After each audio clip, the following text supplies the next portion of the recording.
you're sleep deprived, the reward centers, like I said, in the nervous system are revved up, and you just feel like eating those foods. You really cannot resist.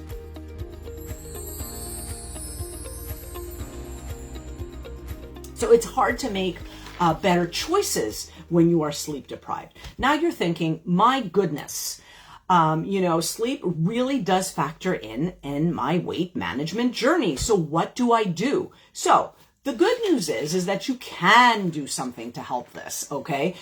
Honestly, even getting to bed 20 to 30 minutes earlier every single night and being consistent with that. You really want to be consistent with the changes that you're making, because your body will get used to going to sleep at a certain time and waking up at a certain time. So you really want to make sure that you're going to bed at the same time every night and trying to bring your sleep a little forward. So you're not sleeping really late at night. And I'll tell you why in just a second. And a way to do this, to get to sleep, please shut off all your screens. Blue light can really interrupt melatonin production, which is a hormone that's involved in good sleep. So you really don't want to be looking at screens, your iPad, televisions, your phone, scrolling through social media. You really want to kind of key it down and tone it down 1 to 2 hours before bed. And I tell people to really establish a nice ritual, like sleep hygiene ritual. 1 or 2 hours before you go to bed, really consider shutting down the lights, maybe taking a warm bath, changing into fresh pajamas, and maybe listening to some music or a podcast, using a meditation app, really things that'll really calm you down and calm your central nervous system. You don't want to be revved up. And you also want to avoid late night snacking, because honestly, if you're sleeping, you're not eating. And your body physiologically needs to eat around every 4 to 5 hours. So if you're up beyond the time that you're supposed to be in bed, you will get hungry. So again, if you're sleeping, you're not eating. So really try to consider that. The other thing that you want to consider is not eating too close to your bedtime. You don't want to be getting acid reflux or indigestion or, foods that are just going to sit there and you won't be able to sleep. So you really want to make sure that you're limiting your intake at least 2 to 3 hours before going to bed.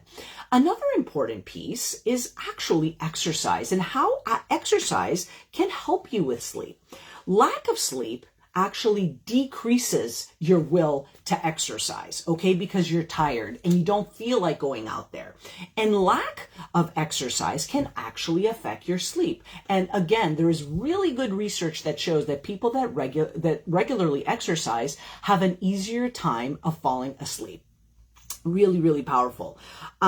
So you really want to take that into consideration. So the bottom line with all of this, people, is if you're really trying to manage your weight, you really want to go beyond calories in and calories out. Poor sleep can be sabotaging your efforts. It could be leading to excess hunger, poor food choices, increased caloric intake because of cravings for sugar and fat. And, just increasing your sleep can actually help you eat less calories, which is absolutely fascinating. And including more physical activity can actually help you get to sleep. Now, let's look at foods that can actually maybe help you get to sleep faster. So the research is not conclusive on any one food or any food group or foods that, can get you to sleep for sure for a longer period of time or faster. But there is some really encouraging research that shows that there are some foods that can actually help you go to sleep. So you know what? These foods won't harm you. So I say try it out and see if it helps. Considering some of these foods might get you to bed, faster and sleeping longer. So the first food that I have for you are almonds. So almonds, apart from having a lot of monounsaturated fat, fiber, and antioxidants, actually have a hormone called melatonin, which signals your body to go to bed. Almonds also contain magnesium that decrease inflammation and that stress hormone cortisol, which can interrupt your sleep. So For those two reasons, the melatonin and the magnesium in the almonds, it might be a good idea to have about an ounce or a small little handful an hour before going to bed. Food number 2 is turkey, and you've probably heard of an amino acid that's in turkey called tryptophan. People talk about this, around Thanksgiving, and how this amino acid can get you to bed, and it actually does increase the production of melatonin. Having a little bit of turkey can maybe help you go to bed. Also, turkey is a protein-rich food, and more studies are showing that eating protein can actually, before going to bed, maybe an hour or two, like I mentioned, might also be helpful in promoting good sleep. The third food or drink that I have for you is chamomile tea. Now, chamomile tea contains antioxidants called flavones, and that can decrease inflammation. So really good, solid tea to have for those reasons. But it also contains a specific antioxidant called apigenin, and apigenin helps promote sleep. So if you're looking to relax and to take a load off and to really kind of decompress, you might consider a cup of sleepy time tea. You definitely, which might contain chamomile, and usually the sleepy time teas do. You don't want to be having anything with caffeine in it, obviously, or even a decaf tea, because there's always a little bit of caffeine in decaffeinated teas and coffees. So consider chamomile tea. Food number 4, I've got kiwis. Kiwis contain serotonin and vitamin C and carotenoids, which are anti-inflammatory agents. And these components or compounds help promote sleep as well. Unreal. So maybe considering 1 or 2 kiwis as your little fruit or snack before bed might get you sleeping faster and longer. Food number 5 or drink number 5 is tart cherry juice. A little bit of tart cherry juice contains melatonin, which again can help promote good sleep.